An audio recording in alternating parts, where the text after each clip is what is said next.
ನಾನು ಒಬ್ಬ ಹಳೆ ವಿದ್ಯಾರ್ಥಿಗೆ ಇಲ್ಲೇ ಕಲ್ತಂತ ವಿದ್ಯಾರ್ಥಿ ನಾನು. ಇದು 135 ವರ್ಷ ಇದ್ದಂತ ಸ್ಕೂಲು.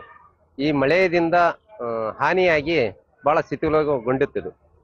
ಹಾಗಾಗಿ ವಿದ್ಯಾರ್ಥಿಗಳು ಮತ್ತು ಪಾಲಕರು, ಶಿಕ್ಷಕರು ಆ ಬಿಲ್ಡಿಂಗ್ ಒಳಗೆ ಹೋಗಕ್ಕೆ ಬಹಳ ಭಯ ಪಡೋರು. ಕಾರಣ ಯಾವಾಗ ಬೀಳಿತೋ ಏನು ಅನ್ನೋ ಸ್ಥಿತಿಯಲ್ಲಿ ಇತ್ತು ಆ ಬಿಲ್ಡಿಂಗ್. ಹಾಗಾಗಿ ಆ ಗಿಡದ ನೆರಳಿನಲ್ಲಿ ಪಾಠವನ್ನು ಮಾಡ್ತಿದ್ರು.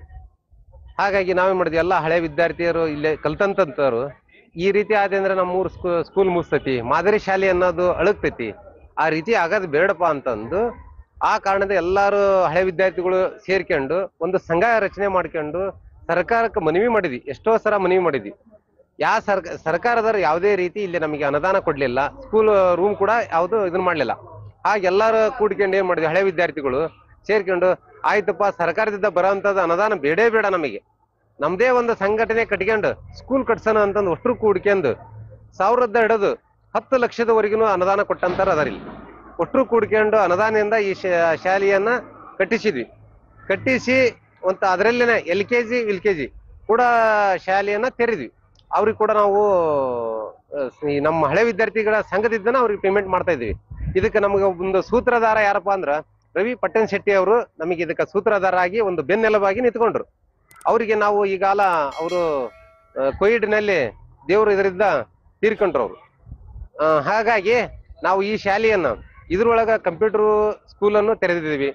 ಮತ್ತೆ ಇನ್ನು ಇದನ್ನ ಬೆಳೆಸಕ್ಕೋಸ್ಕರ ಇನ್ನೂ ನಾವು ಶ್ರಮ ಪಡ್ತೀವಿ. ಈ ನಮ್ಮ ಶಾಲೆ ವಿದ್ಯಾರ್ಥಿಗಳು ಒಟ್ಟರು ಸೇರ್ಕೊಂಡು ನಮ್ಮ ಊರಿನವ್ರದ್ದು ಸಪೋರ್ಟ್ ಇದೆ, ಪಂಚಾಯತ್ ಎಲ್ಲರೂ ಕೂಡ್ಕೊಂಡು ಇದನ್ನ ಒಂದು ಶಾಲೆಯನ್ನ ಒಂದು ದಿವ್ಯ ಗೋಪುರ ರೀತಿ ಬೆಳೆಸಿದ್ದೀವಿ.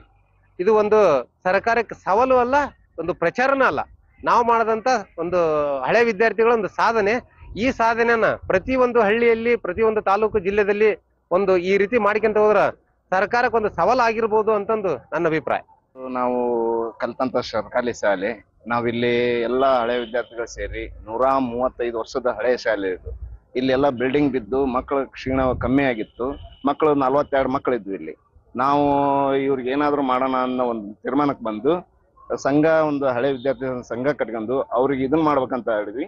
ನಾವಿಲ್ಲಿ ಒಂದು 3 ರೂಮ್ ಕಟ್ಟ ಎಸ್ಟಿಮೇಟ್ ಹಾಕಿ ಅದು 8 ರೂಮಿನ ಎಸ್ಟಿಮೇಟ್ ಆಯ್ತು. 1,16,00,000ದಲ್ಲಿ ಒಂದು 6 ರೂಮ್ ಅನ್ನ ಕಟ್ಟಿ ಈಗ ನಾವು ಬೇರೆ ಕಡೆ ಇದ್ದರು ಒಬ್ಬೊಬ್ರು ಒಂದೊಂದು ರೂಮ್ ಕಟ್ಟಿಸಿದ್ದಾರೆ.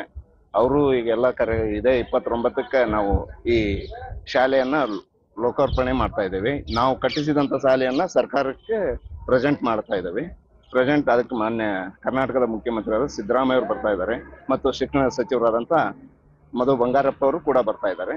ನೋಡೋಣ, ನಾವು ಇರೋಂತ ಎಲ್ಲಾ ವಿದ್ಯಾರ್ಥಿಗಳು ಎಲ್ಲೆಲ್ಲಿ ಇದಾರೋ ಅವ್ರೆಲ್ಲಾರನ್ನ ಕರೆಸಕ್ಕೆ ಮಾಡಿ ಸಾಯಂಕಾಲ ಒಂದು ಸ್ನೇಹ ಸಮ್ಮೇಳನ ಅಂತ ಹಳೆ ವಿದ್ಯಾರ್ಥಿ ಸಂಘದಿಂದ ಮಾಡ್ತಾ ಇದ್ದೀವಿ. ಎಷ್ಟು ವಿದ್ಯಾರ್ಥಿಗಳು ಹಳೆ ವಿದ್ಯಾರ್ಥಿಗಳು? ನಾವು ಒಂದು ಮೂಲ ಅಂತ ಅಂದ್ರೆ ಇದರಲ್ಲಿ ಶಾಲೆಯಲ್ಲಿ ಒಂದು 700 ಇರ್ತಿತ್ತು ಸ್ಟ್ರೆಂತ್, ಈಗ 42ಕ್ಕೆ. ಆದ್ರೆ ಹಳೆ ವಿದ್ಯಾರ್ಥಿ ಸಂಘಕ್ಕೆ ಒಂದು 500 ವಿದ್ಯಾರ್ಥಿಗಳು ಸಂಘದಲ್ಲಿ ಸೇರ್ಕೊಂಡು ಎಲ್ಲ ಅವ್ರವ್ರು ಈ ಶಾಲೆಯಲ್ಲಿ ಕಲ್ತಂತಾರ ಏನೇನ್ ಅದಾರಲ್ಲ ಅವರೆಲ್ಲ ಅಮೌಂಟ್ ಕೊಟ್ಟಿದ್ದಾರೆ, ಒಂದೊಂದು ರೂಮ್ ಕಟ್ಟಿಸಿದ್ದಾರೆ. ಇಲ್ಲಿ ಶಾಲೆ ಕಟ್ಟಿದ್ರೆ ಏನೇನ್ ಆಗ್ಯಾರ? ಒಬ್ರು ಶಾಲೆ ಕಟ್ಟಿಸಂತಾರು ನಮಗೆ ಮೂಲತಃ ರವಣ್ಣ ಪಟೇಲ್ ಶೆಟ್ಟಿ ದಿವಂಗತ ಅವರು ಈ ಹಳೆ ವಿದ್ಯಾರ್ಥಿ ಸಂಘಕ್ಕೂ ಮತ್ತು ಈ ಸ್ಕೂಲ್ ಕಟ್ಟಕ ಕಾರಣೀಭೂತ ಅಂತಂದ್ರೆ ತಪ್ಪಲಾಗದ್ದು. ಅವರೇ ಮೇನು. ಅವರು ಕೋವಿಡ್ನಲ್ಲಿ ಇದಾದ್ರು.